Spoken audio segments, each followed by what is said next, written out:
DYFI സംസ്ഥാന അധ്യക്ഷൻ പ്രിയപ്പെട്ട ശ്രീ വി വസീഫാണ് ഇന്ന് ലീഡേഴ്സ് മോർണിംഗിൽ എനിക്കൊപ്പം ചേരുന്നത്. നമുക്ക് അദ്ദേഹത്തെ സ്വാഗതം ചെയ്യാം.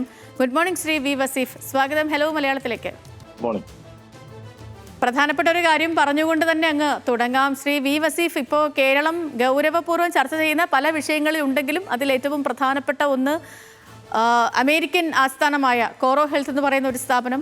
ഇവിടെ നമ്മുടെ രാജ്യത്ത് ഈ ഒരു സ്ഥാപനം അടച്ചു പൂട്ടുന്നതിനോ തൊഴിലാളികളെ പിരിച്ചു വിടുന്നതിനോ കൃത്യമായ നിയമങ്ങളൊക്കെ ഉണ്ട് എന്നിരിക്കെ ഒരു മുന്നറിയിപ്പും കൂടാതെ 10,900 ഉദ്യോഗാർത്ഥികളെ പിരിച്ചുവിട്ടിരിക്കുന്ന നടപടി, അതിനെ തുടർന്ന് വലിയ ആശങ്കയുണ്ട്.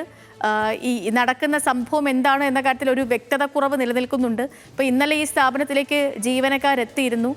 അവരെ സ്ഥാപനത്തിലേക്ക് കയറാൻ ആദ്യം അനുവദിച്ചില്ല. പിന്നീട് ഡിവൈഎഫ്ഐ ഒക്കെ അവിടെ എത്തുകയും ആ ഉദ്യോഗാർത്ഥികളെ ചേർത്ത് പിടിക്കുകയും അവരെ പിന്നീട് സ്ഥാപനത്തിനുള്ളിൽ പ്രവേശിക്കാൻ അവർക്കൊരു സഹായം ഒരുക്കുന്നതുമൊക്കെ നമ്മൾ കണ്ടതാണ്. അത്യന്തം നാടകീയമായ സംഭവങ്ങളൊക്കെ ഈ വിഷയവുമായി ബന്ധപ്പെട്ട് ഇന്നലെ നടന്നു. ഇതിൽ ഇനി എന്താണ് ഇവിടെ സംഭവിച്ചുകൊണ്ടിരിക്കുന്നത്? ഇതിൻ്റെ ഒരു മുന്നോട്ട് പോക്ക് എങ്ങനെയായിരിക്കുമെന്നാണ് അങ്ങേക്ക് തോന്നുന്നത് ശ്രീ വി വസീഫ്? ഇവിടെ സൂചിപ്പിച്ചതുപോലെ തന്നെ ഈ കോറോ ഹെൽത്ത് എന്ന് പറയുന്ന കോറോ ഹെൽത്തിന്റെ എറണാകുളത്തെയും കോഴിക്കോട്ടെയും സ്ഥാപനങ്ങൾ, അവിടെയുള്ള ജീവനക്കാരെ അവര് ഒരു പ്രയർ നോട്ടീസോ മറ്റോ ഒന്നുമില്ലാതെ പിരിച്ചുവിടുന്ന സാഹചര്യമാണ് ഉണ്ടായത്. ഇന്നലെ പതിവ് പോലെ സ്ഥാപനത്തിലേക്ക് വന്ന ഉദ്യോഗസ്ഥർക്ക് അവരുടെ ജോലിക്കാർക്ക് ജീവനക്കാർക്ക് അകത്ത് കയറാൻ പറ്റാത്ത സാഹചര്യം, അവർ പുറത്തു നിൽക്കുന്ന ഒരു സാഹചര്യമാണ് നമ്മൾ കണ്ടത്. ഞങ്ങളെ അവിടെ ജോലി ചെയ്യുന്ന പലരും ബന്ധപ്പെടുകയും ഞങ്ങളെ സ്ഥാപനത്തിനകത്ത് പോലും കയറാൻ വിടുന്നില്ല, നിങ്ങൾ ഒന്ന് വരാൻ പറ്റുമോ, ഇടപെടാൻ പറ്റുമോ എന്നൊക്കെ ചോദിക്കുന്നു. സ്വാഭാവികമാണ്, ഈ സമൂഹത്തിൽ ഇടപെടുന്ന യുവജന സംഘടനകൾ എന്നുള്ള നിലയ്ക്ക് ഞങ്ങളെ ബന്ധപ്പെട്ടു.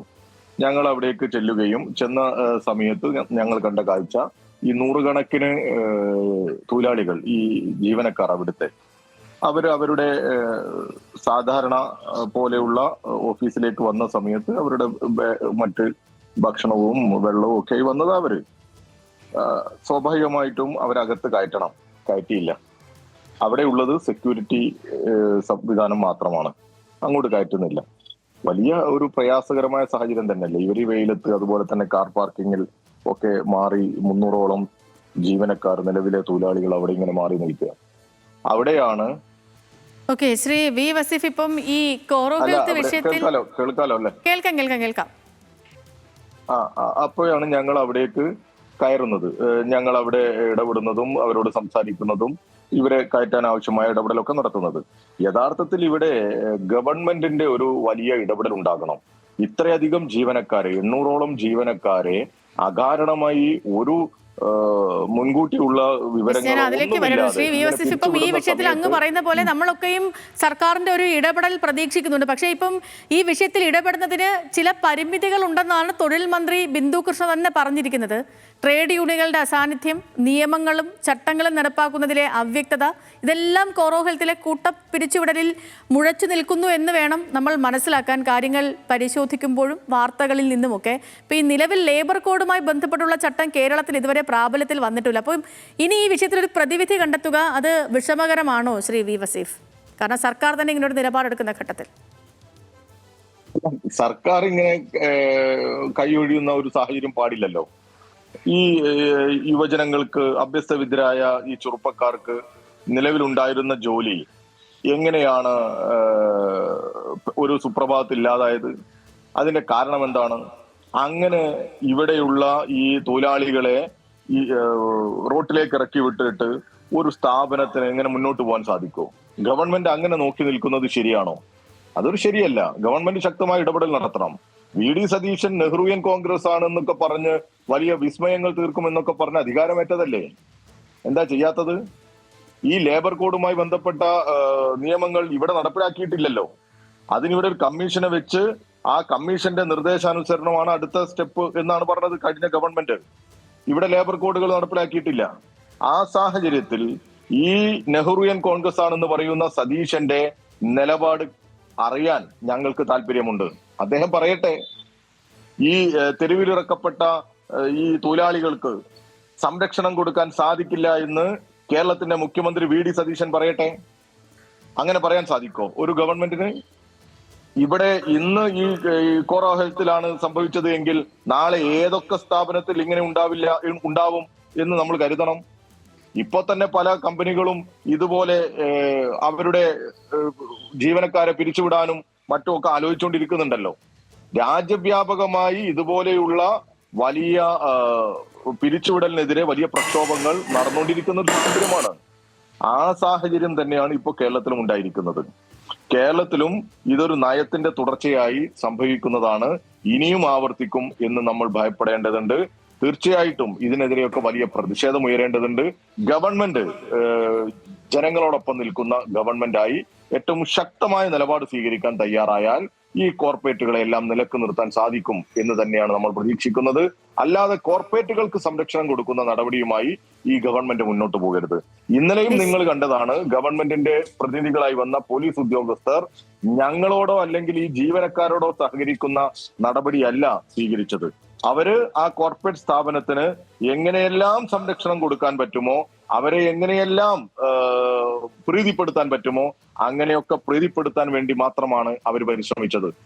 ഇപ്പൊ അങ്ങ് പറഞ്ഞ പോലെ ഇത് വളരെ ഗൗരവതരമായി തന്നെ നമ്മൾ കാണേണ്ടയും സംസാരിക്കേണ്ട വിഷയമാണ്. കാരണം ഇന്നിത് ഒരിടത്ത് മറ്റിടങ്ങളിലേക്കും ഇത് വ്യാപിക്കില്ല എന്നതിൽ എന്താണ് ഉറപ്പെന്നുള്ളതാണ്. കാരണം ഇപ്പം ഈ മൈക്രോസോഫ്റ്റിന്റെ ഡൽഹി ഓഫീസിൽ നിന്ന് 4800 പേരെയൊക്കെ പിരിച്ചു വിട്ടു എന്ന വാർത്തകൾ വന്നുകൊണ്ടിരിക്കുന്നു. അതിൽ 1600ഓളം പേർക്ക് ജോലി കൊടുക്കുമെന്ന് പറയപ്പെടുന്നുണ്ടെങ്കിലും അതിലൊന്നും വസ്തുത അറിയില്ല. അതും ഒരു മുന്നറിയിപ്പും ഇല്ലാതെ ഇങ്ങനെ പിരിച്ചുവിടുമ്പോൾ അത് എത്ര പേരുടെ ജീവിതത്തെ ബാധിക്കും എന്നുള്ള കാര്യത്തിലൊന്നും അതിലൊന്നും ഒരു ക്രിയാത്മകമായ അതെ ചർച്ചകൾ നടക്കുന്നില്ലെന്നുള്ളതാണ്. അതെ, ഇവിടെയെല്ലാം ഒരു നയത്തിന്റെ പ്രശ്നമുണ്ട്, നമുക്കറിയാലോ. ഈ രാജ്യത്ത് നടപ്പിലാക്കുന്ന വലതുപക്ഷ നയത്തോട് ചേർന്ന് നിൽക്കുന്ന ഗവൺമെന്റുകൾ അല്ലെങ്കിൽ ചേർന്ന് നിൽക്കുന്ന ഇടങ്ങളിലെല്ലാം ഇതുപോലെയുള്ള പ്രയാസങ്ങൾ ഉണ്ടാവും. ഞങ്ങൾ നേരത്തെ ഇതിനെക്കുറിച്ചൊക്കെ പറയുന്നതാണ്. ഇവിടെ കോർപ്പറേറ്റുകൾക്ക് അനുകൂലമായ, വലിയ കുത്തക മുതലാളിമാർക്ക് അനുകൂലമായ ഒരു സാഹചര്യമാണ് സൃഷ്ടിച്ചുകൊണ്ടിരിക്കുന്നത്. ആ സൃഷ്ടിച്ചുകൊണ്ടിരിക്കുന്ന സാഹചര്യത്തിൽ ഇനി നമ്മുടെ നാട്ടിൽ ഉൾപ്പെടെ നടക്കാൻ പോകുന്നത് ഇതുപോലെയുള്ള സംഭവങ്ങളാണ്. ഇവിടെ നല്ല ജാഗ്രതയോടെ നല്ല ശക്തമായ പ്രതിഷേധവും പ്രതികരണവും ഉയർത്തിക്കൊണ്ടുവരാൻ സാധിക്കണം. കേരളം ഉൾപ്പെടെയുള്ള BJP വിരുദ്ധ ഗവൺമെന്റുകൾ ഏറ്റവും ശക്തമായ നിലപാട് ഈ തൊഴിലാളി പക്ഷത്ത് നിന്നുകൊണ്ട് സ്വീകരിക്കേണ്ടതുണ്ട്. അങ്ങനെ ഉണ്ടായി വരുമ്പോൾ തന്നെ നമുക്ക് പ്രതീക്ഷിക്കാം. അതെ, അങ്ങനെ നമുക്ക് പോസിറ്റീവായിട്ട് പ്രതീക്ഷിക്കാം. ശ്രീ വി വസീഫ്, മറ്റൊരു വിഷയം, ഇപ്പോൾ സമയപരിമിതി കൊണ്ട് കുറച്ചധികം കാര്യങ്ങൾ അങ്ങോട്ട് ചോദിക്കണമെന്ന് ആഗ്രഹമുള്ളത് കൊണ്ട് ഞാൻ വേറൊരു വിഷയത്തിലേക്ക് പോവുകയാണ്. ഈ PSCയുമായി ബന്ധപ്പെട്ട് ഇപ്പം ഇന്ത്യയിൽ നമ്മുടെ രാജ്യത്തെ തന്നെ എല്ലാ സംസ്ഥാനങ്ങളും നോക്കിയാൽ അതിൽ ഏറ്റവും കൂടുതൽ പേർക്ക് 50 മുതൽ 60% വരെ പേർക്ക് ജോലി നൽകുന്ന സ്ഥാപനം കേരള PSC ആണ്. കേരള PSC 2021-26 വരെ കാലത്ത് 1.5 ലക്ഷത്തോളം പേർക്ക് ജോലി നൽകിയിട്ടുണ്ട്. അപ്പം അങ്ങനെ കേരളത്തിലെ ആകെ യുവാക്കൾക്ക് പ്രതീക്ഷ നൽകുന്ന ഒരു സ്ഥാപനത്തിലെ വലിയൊരു ക്രമക്കേട് പുറത്തു വന്നുകൊണ്ടിരിക്കുകയാണ്. ആ ക്രമക്കേട് നടന്നു. ആ PSC ചെയർമാൻ അന്വേഷണത്തെ അട്ടിമറിച്ചു, ഒടുവിൽ തിരുത്തി. ഇപ്പോൾ ഇന്നലെ യൂത്ത് കോൺഗ്രസിന്റെ ഭാഗത്ത് നിന്ന് മാർച്ചൊക്കെ ഉണ്ടായിരുന്നു. ഈ വിഷയത്തിൽ എന്താണ് DYFI നിലപാട്? അല്ല, PSC എന്ന് പറയുന്നത് ഒരു സുതാര്യമായി പ്രവർത്തിക്കേണ്ട ഒരു സ്ഥാപനം തന്നെയാണ്. അതിലൊന്നും ആർക്കും ഒരു തർക്കവുമില്ല. ഇന്ത്യയിൽ കേരളത്തിലെ PSCക്കാണ് ഏറ്റവും കൂടുതൽ വിശ്വാസ്യതയുള്ളത്, ഏറ്റവും കൂടുതൽ നിയമനം കൊടുക്കാൻ സാധിക്കുന്നത്, ഏറ്റവും കാര്യക്ഷമമായി ഇടപെടുന്നതെല്ലാം. വിവിധ സംസ്ഥാനങ്ങളിൽ ഒക്കെ നമ്മൾ കണ്ടതാണ്. വ്യാപമൊക്കെ നമ്മുടെ മുമ്പിലുണ്ട്. വലിയ ക്രമക്കേടുകൾ, ആവശ്യത്തിനനുസരിച്ച് തിരികെ കയറ്റൽ, അതുപോലെ തന്നെ നിയമനം നടത്താതിരിക്കൽ, നിയമന നിരോധനങ്ങൾ, ഇതൊക്കെയാണ് മറ്റു സംസ്ഥാനങ്ങളിലുള്ളത്. എന്നാൽ നമ്മുടെ കേരളത്തിൽ കഴിഞ്ഞ 10 വർഷക്കാലയളവിൽ ആവറേജ് പെർ ഇയർ ഒരു 30,000 അപ്പോയിന്റ്മെന്റ്സ് നടക്കുന്നുണ്ട്. അതായത് PSC ത്രൂ നിയമനം നടക്കുന്നുണ്ട്. ഒരു 30,000-ഓളം നിയമനങ്ങൾ ഏകദേശം ഒരു വർഷം നടക്കുന്ന ഒരു ഇടമാണ് കേരളം. അവിടെ ഏതോ ഒരു ലിസ്റ്റിൽ, ഒരു ചെറിയ ലിസ്റ്റിലാണ് ഇതുപോലെ ഒരു ക്രമക്കേട് ഉണ്ട് എന്നുള്ള ആക്ഷേപം വരുന്നു. തീർച്ചയായിട്ടും അത് പരിശോധിക്കണം, അതിൽ നടപടിയെടുക്കണം, കുറ്റക്കാർക്കെതിരെ മുഖം നോക്കാതെ നടപടിയെടുക്കണം. അതിലൊന്നും ആർക്കും ഒരു തർക്കവുമില്ല. PSCയുടെ വിശ്വാസ്യത തകർക്കുന്ന ഒരു നടപടിയും ഒരാളുടെ ഭാഗത്തുനിന്ന് ഉണ്ടാവരുത്. കേരളത്തിലെ PSC അത്രയും സുതാര്യമായി വിശ്വസ്തയോടെ പ്രവർത്തിക്കുന്ന ഒരു സ്ഥാപനമാണ്. ഞങ്ങൾക്ക് അതിലൊരു എതിരഭിപ്രായവുമില്ല. ഇവിടെ കാണേണ്ടത്, കഴിഞ്ഞ കാലയളവിൽ PSC ഏറ്റവും മാതൃകാപരമായി പ്രവർത്തിച്ചതാണ്. ഭാവിയിലും അതുപോലെ തന്നെ പ്രവർത്തിക്കേണ്ടതുണ്ട്. ഇപ്പോ പുറത്തു വരുന്ന വാർത്തകൾ നമ്മൾ മനസ്സിലാക്കുന്നത് നിയമന നിരോധനത്തിനുള്ള ഒരു അന്തരീക്ഷം സൃഷ്ടിക്കുന്നു എന്നുള്ളതാണ്. കേരളത്തിൽ അങ്ങനെ നിയമന നിരോധനത്തിനുള്ള ഒരു അന്തരീക്ഷം സൃഷ്ടിക്കുന്നുണ്ട്. അത് അനുവദിക്കാൻ പാടില്ല. PSCക്കോ അല്ലെങ്കിൽ ഏതെങ്കിലും ഉദ്യോഗസ്ഥർക്കോ ഏതെങ്കിലും സംവിധാനത്തിനോ എന്തെങ്കിലും പാളിച്ചകൾ പറ്റിയിട്ടുണ്ടെങ്കിൽ, ക്രമക്കേടുണ്ടെങ്കിൽ അത് തിരുത്താനും അവരെ നിയമത്തിന് മുമ്പിൽ കൊണ്ടുവരാനും ഒക്കെ ഒരുപാട് മാർഗമുണ്ട്. ആ മാർഗം സ്വീകരിക്കട്ടെ, ആ രീതിയിലൊക്കെ വരട്ടെ, അതിലൊന്നും ആർക്കും ഒരു തർക്കവുമില്ല. പക്ഷെ PSC കേരളത്തിലെ യുവജനങ്ങൾക്ക് ജോലി കൊടുക്കുന്ന, അവർ ആഗ്രഹിക്കുന്നത് പോലെ അവരുടെ സ്വപ്നങ്ങളിലേക്ക് എത്തിച്ചേരാൻ പറ്റുന്ന സാധ്യതകൾ തുറന്നിടണം എന്ന് തന്നെയാണ്, അതിനേറ്റവും സുതാര്യമായി ഇടപെടണം എന്ന് തന്നെയാണ് ഞങ്ങൾക്ക് പറയാനുള്ളത്. വ്യക്തമാണ്. ഇനിയിപ്പോൾ മറ്റൊരു കാര്യം, ഇപ്പോൾ DYFIയുടെ സമ്മേളനങ്ങൾ നടക്കുന്നുണ്ട്. CPIM പോലെ തന്നെ വിമർശനവും സ്വയം വിമർശനവും ഒക്കെ സമ്മേളനങ്ങളിൽ ഉണ്ടാകും. അത് സംബന്ധിച്ച വാർത്തകളൊക്കെ വരുന്നുമുണ്ട്. അപ്പോൾ പലതിനോടും DYFIക്കും വിയോജിപ്പുകൾ ഉണ്ടെന്ന് മനസ്സിലാക്കുന്നു. പക്ഷേ നമുക്ക് മുന്നിൽ ഒരു യാഥാർത്ഥ്യമുണ്ടല്ലോ ശ്രീ വി വസീഫ്, ഒരു വലിയ തിരഞ്ഞെടുപ്പ് തോൽവി. ഇടതുപക്ഷത്തിന്റെ പ്രവർത്തനങ്ങളിൽ DYFIയുടെ ഭാഗത്ത് നിന്ന് എന്തെങ്കിലും പോരായ്മകൾ തോന്നിയിട്ടുണ്ടോ? അല്ല, വാർത്തകൾ നിങ്ങൾക്ക് തന്നെ അറിയാലോ, പല വാർത്തകളും ഓരോരുത്തരുടെയും താല്പര്യത്തിനനുസരിച്ച് പടച്ചുവിടുന്നതാണ്. ഇപ്പൊ കാസർഗോഡ് ജില്ലാ സമ്മേളനം നടന്നപ്പോ ഒരു വാർത്ത പുറത്തു വരുന്നു, ഞങ്ങളുടെ രക്തസാക്ഷികളെ കുറിച്ചുള്ള ഒരു വാർത്ത. ഞങ്ങൾ അവിടെ, ഞാൻ അതുപോലെ വിജിൻ MLA ഒക്കെ ഉൾപ്പെടെയുള്ളവർ അവിടെ 2 ദിവസം പങ്കെടുത്തവരാണ്. അവിടെ 2 ദിവസവും ആ സമ്മേളനത്തിൽ പങ്കെടുത്ത പ്രതിനിധികളിൽ പലരും അവരുടേതായ പ്രതികരണങ്ങളൊക്കെ നടത്തി. ഒരു വ്യക്തതയുമില്ലാതെ, ഒരു വിശ്വാസ്യതയുമില്ലാതെ ചില വാർത്തകൾ വരികയാണ്.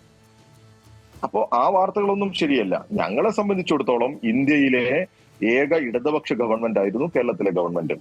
ഞങ്ങളെ DYFI ഈ ഗവൺമെന്റിന് പിന്തുണ കൊടുക്കണം എന്ന് തന്നെയാണ് ഞങ്ങൾ തീരുമാനിച്ചിരുന്നത്. കാരണം ഈ ഗവൺമെന്റ് വലിയ ബദൽ സൃഷ്ടിച്ച ഗവൺമെന്റാണ്. നേരത്തെ നമ്മൾ സൂചിപ്പിച്ച പല നയങ്ങളും രാജ്യത്ത് നടപ്പിലാക്കുമ്പോൾ, വലതുപക്ഷ നയങ്ങൾ നടപ്പിലാക്കുമ്പോൾ കേരളം അതിനെല്ലാം ഒരു ബദലായിരുന്നു. ആ ബദൽ നിലനിന്നു പോകണം എന്ന് ആത്മാർത്ഥമായി ആഗ്രഹിച്ചവരാണ് ഞങ്ങൾ. എന്നാൽ അങ്ങനെ ഉണ്ടായില്ല, പരാജയപ്പെട്ടു. അതിന് പല കാരണങ്ങളുണ്ടാവാം. അതിൽ വലതുപക്ഷത്തിന്റെ വലിയ കേന്ദ്രീകരണമുണ്ട്. കഴിഞ്ഞ 10 വർഷക്കാലയളവിൽ ഭരണത്തിലില്ലാത്തതിന്റെ അസ്വസ്ഥതകളുണ്ട്. അതിൽ ഏതെങ്കിലും ഭരണതലത്തിലോ അല്ലെങ്കിൽ ഞങ്ങളുടെ സംഘടനാപരമായ വീഴ്ചകളോ ഒക്കെ ഉണ്ടാവാം, ഇല്ല എന്നൊന്നും പറയുന്നില്ല. അതിൽ കുറേയേറെ കാര്യങ്ങൾ ചിലപ്പോൾ ജനങ്ങൾ പ്രതീക്ഷിച്ചതുപോലെ പ്രവർത്തിക്കാൻ സാധിച്ചില്ല, ഒക്കെ വരാം. അതൊക്കെ പരിശോധിച്ചുകൊണ്ടിരിക്കുന്നുണ്ട്. അതിൽ ചില കാര്യങ്ങൾ ഗവൺമെന്റിന്റെ അതുപോലെ തന്നെ ഞങ്ങളുടെ ഇടപെടലുകളിലൊക്കെ വിമർശനം ഉണ്ടാകാം. ഇനി കൂടുതൽ കരുത്തോടെ എങ്ങനെ മുന്നോട്ട് പോകാം എന്നുള്ള ചർച്ചകളുണ്ട്. പുതിയ കാലത്തിനനുസരിച്ച് ഞങ്ങളുടെ സംഘടനയെ DYFIയെ നവീകരിച്ച് ഞങ്ങളുടെ ആശയങ്ങൾ കൂടുതൽ യുവജനങ്ങളിലേക്ക് എത്തിക്കുന്നതിന് വേണ്ടിയുള്ള പ്രവർത്തനങ്ങൾ എങ്ങനെ ചിട്ടപ്പെടുത്താം എന്നൊക്കെ ഞങ്ങളുടെ സമ്മേളനങ്ങളിൽ ക്രിയാത്മകമായ ചർച്ചകളും നിർദ്ദേശങ്ങളും ഒക്കെ ഉയർന്നു വരുന്നുണ്ട്. ഓക്കെ, ശരി. അവസാനിപ്പിക്കുന്നതിന് മുമ്പ് ശ്രീ വി വസീഫ്, ഒരു കാര്യം കൂടി. വേൾഡ് കപ്പ് നടക്കുകയാണ്. അങ്ങൊരു തികഞ്ഞ ബ്രസീലിയൻ ആരാധകനാണ് എന്നാണ് എൻ്റെ ഒരു വിശ്വാസം. ബ്രസീൽ പോയി, നെയ്മർ വിരമിച്ചു, ഇന്നിപ്പോ പോർച്ചുഗലിലും പടിയിറങ്ങി, CR7 വിരമിച്ചു. ഈ അർജന്റീനയിലേക്ക് കപ്പ് എത്തുമോ, അതോ എന്താണ് പ്രതീക്ഷ ഇനി? അല്ല, നമ്മളെ എല്ലാ കളിയും ജയിക്കുമെന്ന് പ്രതീക്ഷിക്കുന്നത് ശരിയല്ല. ജയിക്കാൻ വേണ്ടി നമുക്ക് കളിക്കാം, നമ്മൾ ജയിക്കാൻ വേണ്ടിയാണ് കളിക്കുന്നത്. അതിൽ ഒരു പക്ഷെ പരാജയപ്പെട്ടേക്കാം. ആ പരാജയത്തെ നമ്മൾ ഉൾക്കൊള്ളണം. അതിപ്പോ ജീവിതത്തിൽ ആയാലും കളിയിലായാലും ഒക്കെ നമ്മൾ അത് കരുതി അപ്പാടെ നിരാശപ്പെട്ടു പോകും എന്ന് കരുതരുത്. ഞങ്ങൾ തിരിച്ചു വരും. ബ്രസീൽ ഏറ്റവും ശക്തമായി തന്നെ തിരിച്ചു വരും. അടുത്ത ലോകകപ്പിന് നമുക്ക് കാണാം. ചില അതെ, അടുത്ത കളിക്ക് നമുക്ക് കാണാം. അർജന്റീനക്ക് ഇപ്പൊ ഇന്ന് ഒരു അവസരം ഉണ്ടല്ലോ, അതിൽ നമുക്ക് കാണാം. അർജന്റീനയെ സംബന്ധിച്ചിടത്തോളം പിന്നെ ഒരു മെസ്സിയിൽ ചുറ്റിത്തിരിയുന്ന കാഴ്ചയാണ് നമ്മൾ കാണുന്നത്. അർജന്റീനയും ഫൈനലിൽ എത്താനുള്ള ഒരു ചാൻസ് ഞാൻ കാണുന്നില്ല. ഓക്കെ, ശരി ശരി. അപ്പൊ ആരൊക്കെ ഫൈനലിലേക്ക് വരും? അങ്ങനെ ഒരു പ്രഡിക്ഷൻ എന്താണ്? അല്ല, അത് അങ്ങനെ ഒരു പ്രഡിക്ഷനിലേക്ക് എത്തിയിട്ടില്ല. വേണ്ട. പ്രവചനങ്ങളെയും പിന്നെ കാറ്റിൽ പറത്തിക്കൊണ്ടാണല്ലോ ഇപ്പൊ പല റിസൾട്ടും വന്നോണ്ടിരിക്കുന്നത്. ശരിക്കും അതെ അതെ അതെ അതെ. അപ്പോ ശ്രീ വി വസീഫ്, ഒരുപാട് സന്തോഷം ഞങ്ങൾക്കൊപ്പം ജോയിൻ ചെയ്തതിന്. ഞങ്ങൾക്ക് നല്ലൊരു ദിവസം കൂടി ആശംസിക്കുകയാണ്. Okay, thank you. ഓക്കെ.